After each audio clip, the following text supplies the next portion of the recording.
మనం ఎవరైనా సరే గుడికి వెళ్ళేటప్పుడు దేవుడికి ఏమని మొక్కుతాం? మంచి ఉద్యోగం కావాలి, మంచి చదువు కావాలి, ఆరోగ్యం బాగుండాలి. అలాగే రకరకాల కోరికలు రకరకాల మనుషులకు ఉంటాయి. అలా కోరుకుంటారు. అది దేవుడు ఎప్పటికైనా అందిస్తాడు అన్న నమ్మకంతో. కానీ మొక్కుకుంటే సరిపోదు, దానికి తగ్గట్టు కష్టం కూడా పడాలి. ఆ కష్టం పడకుండా దేవుడి దగ్గరికే వెళ్ళి దేవుడి దగ్గరే దోపిడీ చేసి అడ్డదారిలో సంపాదించేద్దాం, దేవుడి ఆస్తినే దోచుకుందాం అని అనుకుంటే ఏం జరుగుతుందో ఈ వీడియోలో నేను లాస్ట్లో చెప్తాను. చివరి వరకు వీడియో చూడండి, మంచి ఇన్ఫర్మేషన్ ఉంటుంది వీడియోలో. మన దేశ ప్రెసిడెంట్ శ్రీ ద్రౌపది ముర్ము గారు అక్టోబర్ 22, 2025న శబరిమల ఆలయంలో దర్శనం చేసుకోవడానికి వెళ్ళారు. అయ్యప్ప స్వామి భక్తులందరూ ఒక ట్రెడిషనల్ వే ఆఫ్ డ్రెస్ ఫామ్లో వాడతారు. అది బ్లాక్ అండ్ బ్లాక్ వేసుకుంటారనమాట. మగవాళ్ళు అయితే బ్లాక్ పంచా, బ్లాక్ షర్ట్ వేసుకుంటారు. అలాగే లేడీస్ అయితే బ్లాక్ శారీస్ కట్టుకుంటారు. అయితే ఇక్కడ కాంట్రవర్సీ కూడా ఉంది, మధ్యలో చెప్తాను, జాగ్రత్తగా ఉండండి. సో ఇప్పుడు పాయింట్ ఏంటి? ఇరుముడి కట్టు అంటారు. బేసిక్గా అది ఏంటంటే తల మీద సాంప్రదాయంగా పెట్టుకొని ఒక సంచిలా ఉంటుంది.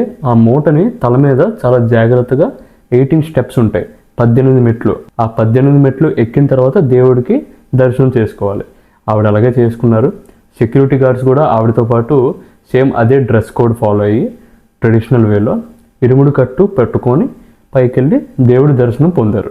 అయితే ఆ కాంట్రవర్సీ ఏదైతే ఉందో అది ఏంటంటే బేసిక్గా 2018కి ముందు శబరిమల కట్టుబాట్లు పూర్వం నుంచి వచ్చిన ఆచారాలు ఏంటంటే ఉమెన్ అందరికీ దేవుడి దగ్గరికి వెళ్ళడానికి అలౌ చేయరు. దానికంటూ ఒక సర్టెన్ ఏజ్ గ్రూప్ ఉంది. 10 సంవత్సరాల ముందైనా ఉండాలి, లేదంటే 50 సంవత్సరాలు పైబడైనా ఉండాలి. ఈ 10 నుంచి 50 సంవత్సరాల మధ్యలో ఉండే స్త్రీలకి లోపలికి ఎంట్రీ లేదు. దానికి ఒక రీజన్ కూడా ఉంటుంది. దానికి ఇంగ్లీష్లో ద డైటీ సిలబసీ అంటారు. దాని గురించి మీకు వీడియో కావాలంటే సపరేట్గా చేస్తాను. హైకోర్టు ఆ బ్యాన్ ఎత్తే టైంకి ఎన్నో గొడవలు, ఎన్నో అల్లర్లు జరిగాయి. ఉమెన్కి లోపలికి ఎంట్రీ ఇవ్వాలి అని హైకోర్టు అక్కడ డిక్లేర్ చేసినా సరే ఈ రోజుకి కూడా ఉమెన్ ఆ లోపలికి వెళ్ళడానికి భయపడుతున్నారు. ఎందుకంటే చుట్టుపక్కల ఉండే సొసైటీ అలౌ చేయదు. అక్కడ ఉండేవాళ్ళు చాలామంది భక్తులే నోటుకు వచ్చినా తిట్టేవారు ఉమెన్కి ఎవరైనా వెళ్ళాలనుకుంటే. Article 14 right to equality and article 25 freedom of religion, ఈ 2 రైట్స్ని అమలు చేసి స్త్రీలకి పురుషులకి same value and same rights అనేవి మన దేశంలో ఉండాలి అని చెప్పి తీర్మానం చేసింది హైకోర్టు. అయినా సరే ఇంకా గుడిలోకి 10 to 50 ఏజ్ గ్రూప్ మధ్యలో ఉండే ఉమెన్ ఎవరు వెళ్ళట్లేదు లోపలికి. సో అది అమలు చేసిన తర్వాత 2019 జనవరి 21 రోజు ఎర్లీ అవర్స్లో అంటే తెల్లవారుజామునే ఒక 2 మహిళలు లోపలికి వెళ్ళారు. బిందు, అమ్మిని అండ్ కనకదుర్గ అనే 2 లేడీస్ లోపలికి వెళ్ళారనమాట. ఇరుముడి కట్టు పట్టుకొని ఆ ట్రెడిషనల్ డ్రెస్ కోడ్ ఫాలో అయ్యి లోపలికి వెళ్ళారు.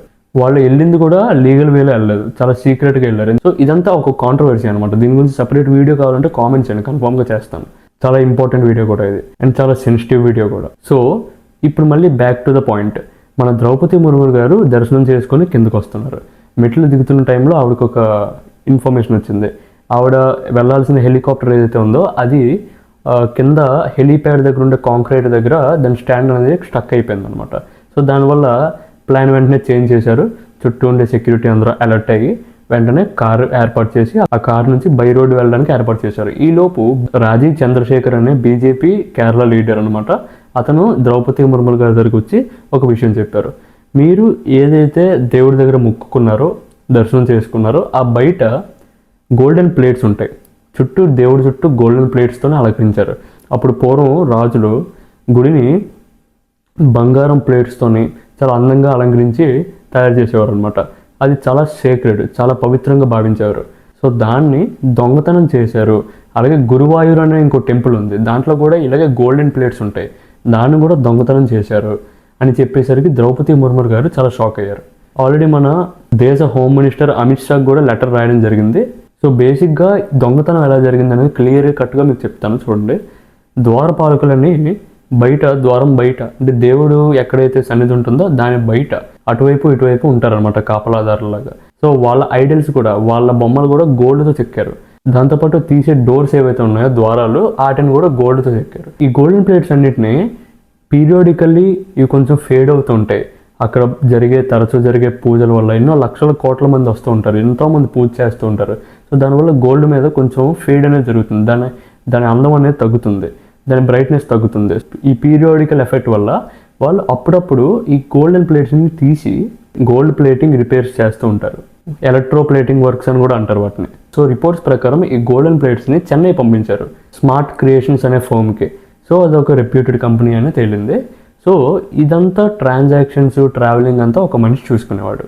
అతనే ఉన్ని కృష్ణన్ పాటి. అతను గోల్డ్ ప్లేటింగ్ వర్క్స్కి ఒక కాంట్రాక్టర్ అనమాట. సో బేసిక్గా ఏం జరిగిందంటే ఈయన చేతుల మీదుగా గోల్డ్ అనేది అటు ఇటు ట్రావెల్ అయింది. ఈయనే ఫైనాన్స్, ఈయనే మొత్తం వర్క్స్ అన్నీ చూసుకోవడం వల్ల గోల్డ్ ప్లేట్స్ని పంపించడం అతనే, గోల్డ్ ప్లేట్స్ని అక్కడ తయారు చేయడం అతనే, గోల్డ్ ప్లేట్స్ని మళ్ళీ తీసుకొని రావడం అతనే. ఇదంతా చేసే టైంలో రిజిస్టర్లో ఎంట్రీ చేసుకున్నారు గోల్డ్ ప్లేట్స్ అనేవి ఎంత వెయిట్లో వెళ్ళాయి, ఎన్ని కేజీస్ ఆఫ్ గోల్డ్ వెళ్ళింది, దాంతోపాటు ఎన్ని కేజీస్ ఆఫ్ గోల్డ్ వెళ్ళిందో అన్నే కేజీస్ మళ్ళీ తిరిగి వచ్చేలాగా వాళ్ళు పక్కాగా ఎంట్రీ చేసుకుంటారు. ఆ టెంపుల్ ట్రస్ట్ మెంబర్స్ ఉంటారు, దాంతోపాటు చాలామంది సెక్యూరిటీ కూడా అక్కడ ఉంటుంది. పక్కాగా నోట్ చేసుకుంటారు కదా. సో వెళ్ళేటప్పుడు ఎంత వెయిట్ ఉందో వచ్చేటప్పుడు అంతే వెయిట్ కనబడింది, కానీ గోల్డ్ కనబడలే, విత్ కాపర్ మిక్స్ కనబడింది అనమాట వచ్చేటప్పుడు. అయితే ఇన్వెస్టిగేషన్లో తేలింది ఏంటంటే 474.9 grams ఆఫ్ గోల్డ్ మిస్ అయింది. దాని బదులు కాపర్ యాడ్ చేసి ఉంది దాంట్లో. అప్పుడు సెక్యూరిటీ అండ్ విజిలెన్స్ డిపార్ట్మెంట్ మొత్తం తనిఖీలు మొదలుపెట్టింది, మొత్తం ఇన్వెస్టిగేషన్ చేసింది. ఫస్ట్ నుంచి లాస్ట్ వరకు ప్రాసెస్ అంతా, ఎక్కడెక్కడ గోల్డ్ వెళ్ళింది, ఎవరు తీసుకెళ్లారు, ఎవరి చేతుల మీదుగా మారింది, ఎవరు ట్రాన్సాక్షన్స్ చేశారు అన్నీ చూస్తే ఈ ఉన్ని కృష్ణన్ పాటి అనే అతను దొరికాడు. అతన్ని కస్టడీలోకి తీసుకున్నారు. 474.9 grams గోల్డ్ అంటే ఈ రోజు 60 లక్షల రూపాయలు అప్రాక్సిమేట్ విలువ ఉంది. సో దీనికోసం SIT అంటే స్పెషల్ ఇన్వెస్టిగేషన్ టీమ్ని ఏర్పాటు చేశారు. అక్టోబర్ 16న ఆయన కస్టడీలోకి తీసుకున్నారు.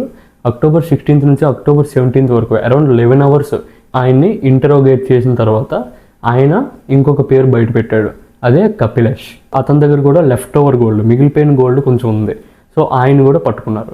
సో దాని తర్వాత తెలిసింది ఏంటంటే TDB అంటే అయ్యప్ప స్వామి టెంపుల్కి సంబంధించిన ట్రావెన్కోర్ దేవస్వామ్ బోర్డు వాళ్ళకి ఇవ్వాల్సిన గోల్డ్ని ఇతను ఉన్ని కృష్ణన్ పార్టీకి సంబంధించిన రిప్రజెంటేటివ్స్కి ఇచ్చారనమాట. వాళ్ళ హ్యాండ్ ఓవర్లో ఉండేది. సో దాని ద్వారా చాలామంది బయటపడ్డారు.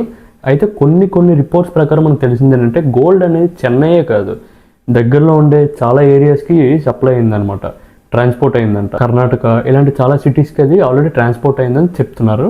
ఇది ఎంతవరకు నిజం అనేది ఇంకా తెలియాల్సి ఉంది. ఈ రోజు కూడా ఇంకా ఇన్వెస్టిగేషన్ జరుగుతుంది, ఆయన ఇంకా కస్టడీలోనే ఉన్నారు. సో చూడండి, పవిత్రమైన దేవాలయాల్లోనే ఇన్ని మోసాలు, ఇన్ని కుట్రలు జరుగుతున్నాయి.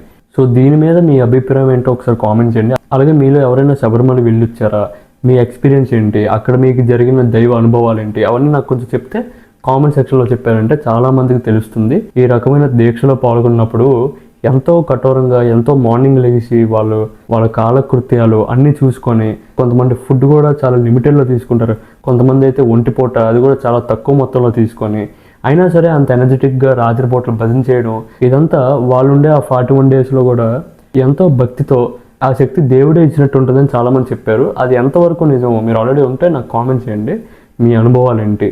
ఆ వెళ్ళేటప్పుడు ట్రైన్ జర్నీలో మీరందరూ భక్తి పాటలు అవన్నీ పాడుకొని మళ్ళీ వచ్చేటప్పుడు అంతే హ్యాపీగా వచ్చి ప్రతి సంవత్సరం కొంతమంది అయితే ఎన్నో 10-20 సంవత్సరాలు కొంతమంది జీవితం అంతా చేస్తూనే ఉంటారు. దానికి సపరేట్ పేర్లు కూడా ఉన్నాయి.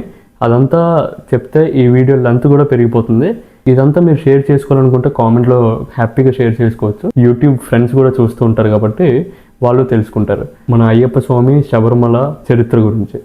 So thank you for watching. ఇలాంటి వీడియోస్ మీకు ఇంకా కావాలంటే నాకు కామెంట్ చేయండి. నెక్స్ట్ వీడియో ఏం చేయాలనేది కూడా కామెంట్ చేయండి. నేను వీడియోనంత ఫాస్ట్గా నెక్స్ట్ వీడియో కూడా అప్లోడ్ చేయడానికి ట్రై చేస్తున్నాను. ఎందుకంటే ఈ వీడియోస్ చేసే ప్రాసెస్లో నేను కూడా చాలా తెలుసుకొని మీకు చెప్పడం అనేది నాకు చాలా నచ్చింది. నాలెడ్జ్ అనేది గెయిన్ చేసుకొని షేర్ చేసుకోవడం చాలా నచ్చింది అనమాట. Thank you for watching. See you soon.